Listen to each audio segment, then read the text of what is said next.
earnings could be a big X factor that pours cold water on the record rally, or not. Bob Pisani is at the New York Stock Exchange with some thinking on that. Hi, Bob. Hello, Tyler. Good to see you. What a difference a year makes. So remember, on January 1st of last year, the market was pricing in an earnings recession and maybe even a real recession, and stocks were pretty cheap, 13 times forward earnings. Fast forward 1 year, essentially the opposite is true. The recession, of course, didn't happen. The earnings recession didn't happen either. The economy is strong, but stocks have gotten rather expensive. 18 times forward earnings, a little pricey. The issue is whether we can finally return to earnings growth after an essentially flat year in 2019. Most strategists are expecting mid to high single-digit earnings growth. That would take some pressure off of that high earnings multiple that the market's got right now. Early reports from companies reporting at the end of November are kind of mixed. There were big names out there: FedEx, Nike, Micron, General Mills, Carnival. They all saw their first quarter earnings estimates reduced by analysts after those reports. Well, a few like AutoZone and Costco are seeing some earnings estimates increase. The overall trend, she pointed this out, she's right, somewhat lower than expected for earnings growth. Looking at the risks in 2020, markets are at new highs because many believe the risk from trade and tariffs is lower. That's a big factor. Second, the risk from the Fed raising rates also lower, as they will likely remain neutral. Decent job growth, the risk from the U.S. consumer also a little bit lower. That's why we're at new highs here. But there's risk elsewhere. Buybacks, for example. Corporations have been buying back stock for 10 years, but there may be a limit to how far that can keep going. The belief that global growth is bottoming and turning around, I find high risk. A lot of people believe that it's unlikely 2019 will be a bottom in the global economy. Nothing's really changed in Europe, for example, with very few structural reforms. Another issue that is showing up a lot among strategists is wage growth. Many believe wages will likely be higher in years to come, putting some pressure on margins. Tyler, not out of the woods yet. All right, Bob, we're going to kick that around a little bit here. So, Dan, do you agree with what Bob just laid out? More moderate earnings growth this year, moderate earnings growth, not more moderate, but moderate earnings growth, and some of the threats that he sees. Yeah, well, I think he actually threaded the needle pretty well there. When you think about, again, going back to last year, the S&P up 28%, no meaningful earnings growth. We know that we actually had the benefit of the tax cuts. Kind of, you know, we know what global trade and tariffs, what it did to that. If we have only moderate, low single digits earnings growth in 2020 and a lot of those other headwinds that Bob just laid out hang around the rim, that's where you get to Savita's scenario where maybe you have an up year, but it's going to be single digits, that sort of thing. And then you're really playing for 2021, a new administration, or maybe a continuation of the existing policy here, but more clarity. So to me, I think that you're going to have a lot of those uncertainties sticking around, and you're going to have much more moderated equity gains if you do have equity gains this year. And I don't like to see them front-loaded in January. That doesn't set up. But I do think if you have the uncertainties, I think that's what makes the market go higher. I think once you have some of this smoke clear, that is a sell the news opportunity for me. And I think that's why it was genius to roll out trade in phases, because it keeps the bears back on their heels. But you want to know something really weird about 2019?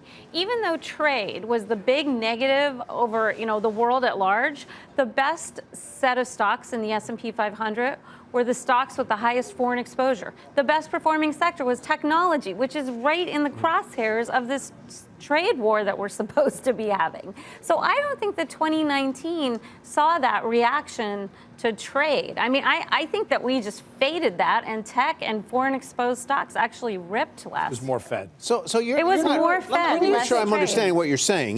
That the fact that trade may be phased in over, the trade deals may be phased in over 3 stages, or however many stages there could possibly be. Right. You don't think that was calculated to help the market? I mean, do you? Why? Why wouldn't it be?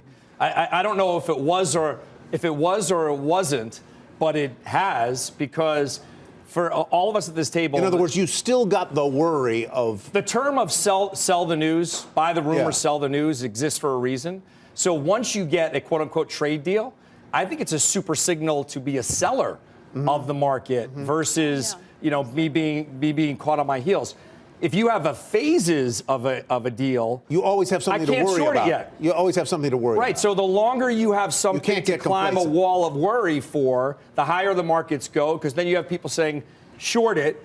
and they have to scramble the cover once things come out that are more positive. So, Savita, either pick up on that thought or let me come back to a point you made just a moment ago, which is the idea that earnings revisions are coming down. There are more negative revisions than positive, which it was like you and Bob Pisani had just talked to one another because he listed 6 or 8. Maybe you had. You little cheater, you. They don't call you savvy for nothing. There he goes. They had a long list of ones that have negatively. Right. So, I mean, and I think this is kind of the standard setup early in the year is that everyone kind of guides down on pretty aggressive earnings estimates. I mean, the street right now is forecasting 10% earnings growth for 2020. And I think that it's, I think we could get to 8%, but maybe not 10%.